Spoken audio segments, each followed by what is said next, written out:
What's going on, guys? Hey, it's Anthony with the Wrenched Out Garage. Thank you guys for tuning in, and today we're finally going to start working on the truck as far as the lift goes. But before I dive into that, hey, make sure hit subscribe.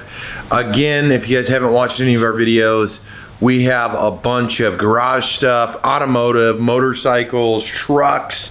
I've got installs for just about everything under the sun going on here at the Wrenched Out Garage, and we drop content every single week on our YouTube channel, Instagram, and Facebook. So take the time, hit subscribe, check us out. We do appreciate it, and I am looking at doing some more giveaways on numerous things, so that's coming as well. Let's dive into the lift. So we got our 2018 Silverado. It is an LT, kind of maxed out LT. The only thing it's missing is leather and a sunroof. Other than that, it's got the Bose. It has the heated front seats. It has the GM Performance exhaust, the GM22's illuminated bow tie, much more. We're not diving into that, but what we are diving into is the lift. So I purchased this completely on my own. This is not sponsored. I did piece this together. I don't believe these guys have a kit like this. And the reason I did it this way is because I installed a similar kit on my 2014 Z71 Chevy, and I liked the stance. I liked the overall look on it. So let's look at what I'm talking about. So real quick, the rear of the vehicle, this is all Motofab for one. So it's all Motofab. I'll put links to this all down below. The rear of the vehicle, we're going to 3-inch blocks. Now, really, that's 2-inch blocks. I'm going to be removing the 1-inch block that comes on your truck. So essentially, this is a 2-inch block. Very well made. Let's take a look. Solid construction's got your pins in it. Straight welds, top, bottom. Oops. They're not going to crush or have any issues. Obviously, we got new U-bolts, new nuts for the U-bolts. One thing that I did opt for, that is optional. Most kits I don't believe come with them for a leveling kit or the small lift kit, whichever you want to call this thing.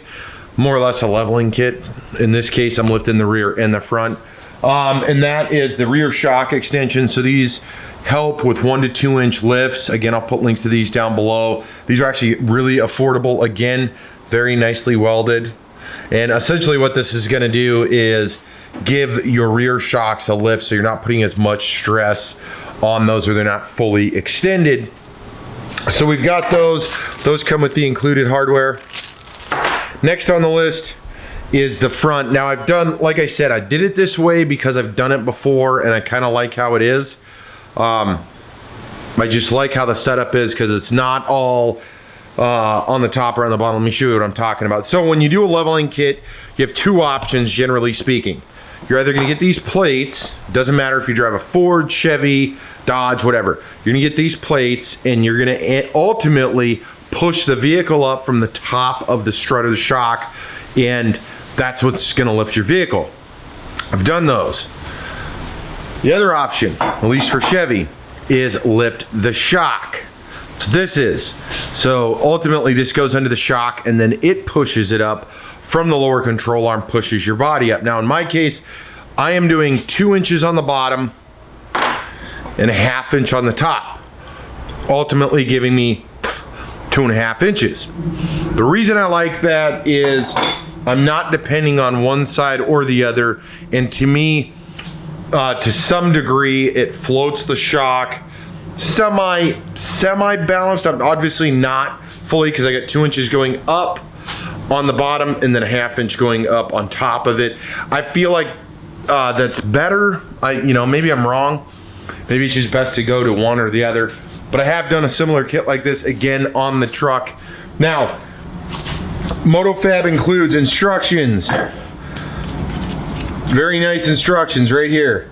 Made in the USA, which is super cool. They are color instructions. So for these ones, the rear is actually super simple. Again, I've done this before. You're gonna lift the truck, unbolt support the axle, of course, first.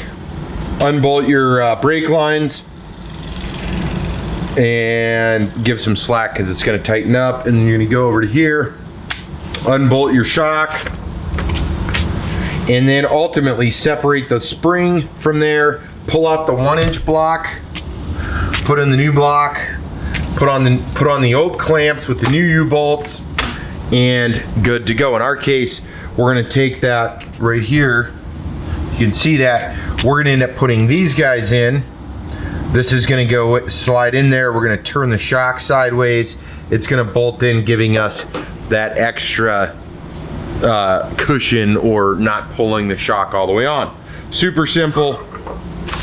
The front is obviously a little bit more difficult. Again, it comes with instructions. The only thing that didn't come with instructions is the shock. And to be honest, it's 1 bolt each side. You can't really mess that up. I say that, but someone obviously could, but super simple. The front, let me show you the color instructions in lieu of the black and white ones that came with this. The top of the strut, bottom of the strut, or bottom of the shock. This one's a little bit more detailed. Again, you're going to need an alignment after this because you're messing with the front steering components. On this one, it is obviously you got to remove the wheel, remove the brake lines. You're going to go in and remove the upper ball joint, which can be a pain in the ass. The steering linkage, the sway bar, and then there you go. Like if you can see that, you go right into it, pop the lower strut, put it in, do everything in reverse, and install. In our case, we're gonna do that, and then we're actually, as soon as the lower of the strut is unbolted, we are gonna, there's I believe 3 bolts on the top of the strut holding it down.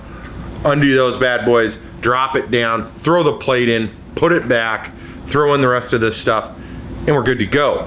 So that's me essentially explaining this. I will cut this video together. I'm not sure if I want to go into details on it. There's a lot of really good install videos. These are super, excuse me, super simple.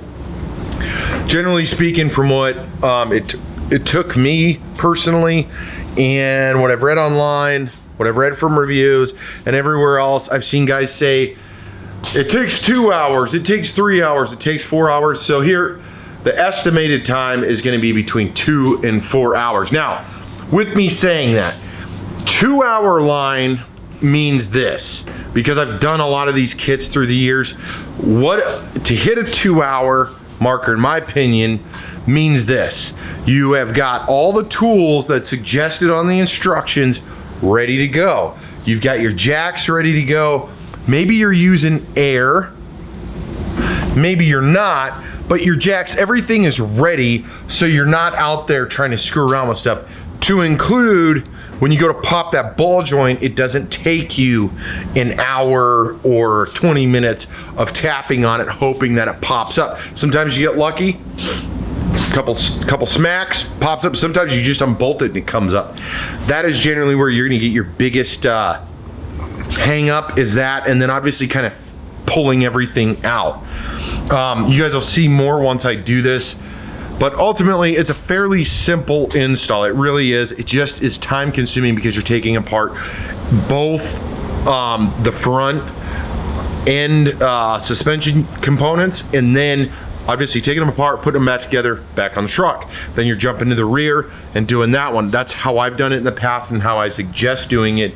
Just do the front first and then do the rear. I will be doing mine outside. In fact, I'm gonna move the truck over to this bay just because it's easier for me to run air lines, and then I'll probably be using air tools. So enough talk. I'm gonna move the truck, get the wheels off, get everything set up, and then I'll show you what I'm talking about, and we'll go from there. All right, guys, so the goal here is this. It's pretty simple. I know I'm probably muffled in sound and everything, but we're going to, that little spacer is going up here, so obviously we got to unbolt these top bolts. That's where this little dude is going to sit up in here. Okay, this, there, and then if you go down, obviously we got to unbolt the control arm so it kind of releases everything. Unbolt the sway bar, and then if you come over here, we've got to unbolt the lower shock mount. So obviously this will come loose. We'll be able to pull this out, put the top piece on up here, put the lower piece on down there, and it should be, I'm hoping, semi-easy with this. Obviously I don't know, sometimes these are a pain in the ass to get out. This is going to be fairly simple. Like I said, I am running air to here, so let me pop these out and then we'll take a look at it from there. Alright guys, so it's super loud because the air compressor's going. I'm going to show you this. I haven't picked it up yet. I need to, because the line for the ABS, you can obviously take it off, but this is what it should look like. We unbolted down here. This is unbolted, so the shock is just sitting here. I'm going to pull it out. The front link is undone. The rear stabilizer, or the rear sway, is undone. The ball joint, so you'll want to twist this forward and then tap on the back side of it, and it'll pop this guy loose just like I did. I'm going to pull this out, put the plate on top, and then start doing reassembly. Now, the primary tools you're going to need is your 18 mil and your 21, 18 up top and lower on the struts, also on the ball joint, and then your 21 for the front steering. And then on the sway bar, you're going to need a 15. So that's pretty much the tools you need. Let me show you this again. It's super simple. So the plate's going to go down there. The other plate's going to go on top, and then we're going to start reassembly. So I'm going to get to that. All right, guys. So before I dive too far into this and wrap it up, so the plate goes backwards. So the plate looks like that. The bolts, you're going to remove the clips that the stock ones obviously went from below and in. So you're going to go from the top down just like that. The other plate, you can't see it. It sits up there. It only goes one direction. So you got to turn it until it gets there. So that is pretty much it. I'm going to lightly kind of tighten things up, and then I'm going to put this thing back together, and we should be golden. So I'm going to wrap this side up, do the other side, then we'll start taking a look at the front, and then we'll dive into the rear. All right, front's done. So now I'm going to go on to the rear, but let me show you what the front looks like now.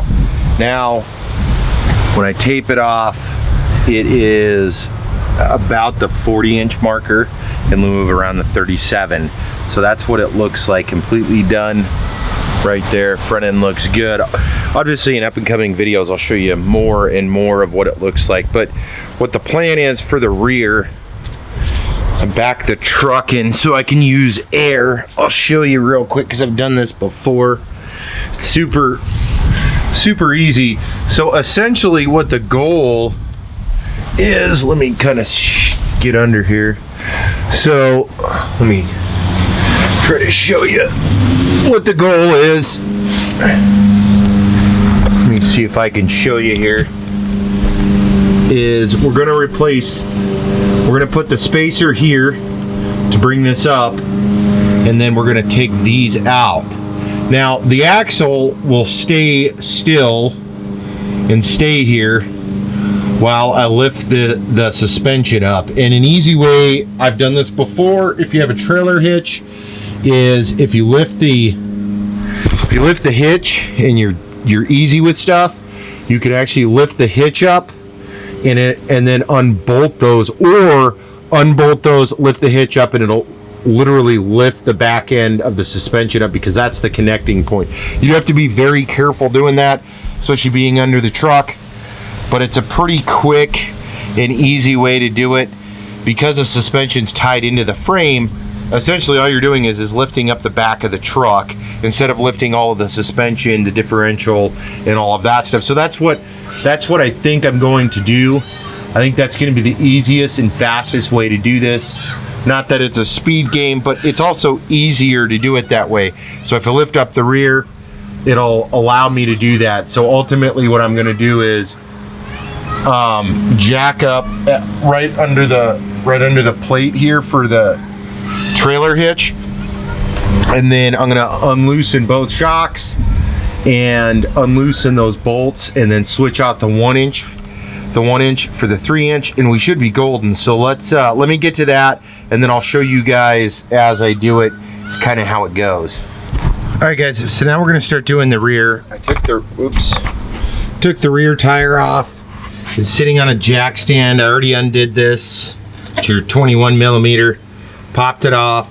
I've got this elevated. One thing to note, and this is under tension, so I gotta do this safely and efficiently, but the way these blocks go in, the shorter end is that end right there. So that goes, oops. So the shorter end looks like this and it goes forward. So as you can see there's the hole. If you look at this, this is the shorter end and it's supposed to sit like that. Similar to the way this one's actually sitting. Once I put this in, I'll let it compress back up and I should be able to swap that shock out. It's also undone. Fairly simple. Jack up the axle, rest it on a stand, jack up the leaf spring, and then we should be good to go. So let's keep going here.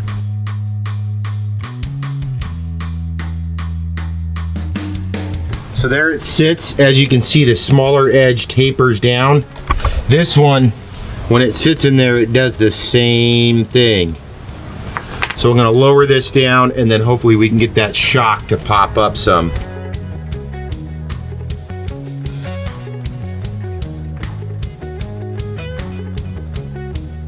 So there's the notch in here. You wanna make sure everything's lined up correctly.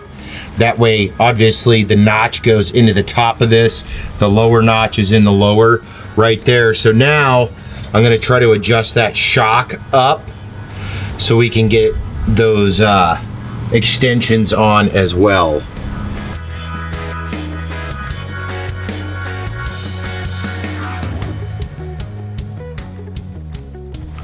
All right, guys, so we wrapped up the install on the Chevy there. This kit and any kit really like it is fairly simple to install, just requires some time. Now that kit with everything probably took me 2.5, maybe 3 hours. That was including the camera stuff. I guess the biggest hang up for time would have been those front and ball joints. You just hitting them, wiggling it around, hitting them. I think one of them took like 10 minutes. The other one took like 10 to 15 minutes and it finally popped. My truck's relatively new, so if you have a used one, it may take a little longer. Just work on each side, it'll pop. It's fairly simple. That was probably the most time-consuming thing. Now, looking at it, I know it's way overexposed. Let's see if it'll adjust here a little bit. There you go. So looking at the truck, there's the front. Definitely a lot higher. Obviously, the rear is as well. So as you can see, the truck's profile just sits a lot better. That's really what I was going for, all in all. That's like, I like how aggressive that looks. I still have a little bit of rake in there. It is on a little bit of a hill, so don't let that fool you. But yeah, I still have a little bit of rake. I do tow that, so I wanted to have it load level. Some of the things that we took off of it, obviously these blocks, these 1-inch spacers, come with the truck. These were the shock mounts, so clips to the top. Obviously we went from the top down, and then of course U-bolts. Never use or reuse U-bolts on any application. You do have to switch over to a 22 mil on the rear for the Motofab hardware, as I was using 21 mils on there. For the rear, if you guys did not see it, obviously jack up the axle, take the wheel off, put a axle jack stand back there, give yourself some room so you can unshackle it, undo the shock. And then what you're going to do is lift the leaf springs up, obviously swap out the hardware. Pretty simple. I mean, overall, I think anybody could do this given time, and that's the key to it. Just take your time. Start with the front, one side to the next. You do the one side, you're gonna learn how to do it. The other side, you're gonna do it much faster. I'll have all those parts available down below if you're interested in any of those. Again, I used Motofab. I know there's a lot of other companies out there. This was just a simple leveling kit. At some point I will switch the shocks either to Bilstein or I may go to the Fox 2.0s. In fact, I was going to do that, but I could not order the Fox ones because they were out of stock when I went to do this. So future stuff to come. I appreciate you guys checking this out. Make sure to hit subscribe. We got a lot of cool videos coming. We still have more upgrades coming to the Silverado. We've got new stuff coming to the Razor and a lot more. I appreciate you guys tuning in. And if you're out riding or driving, do it safely. We'll see you in the next video.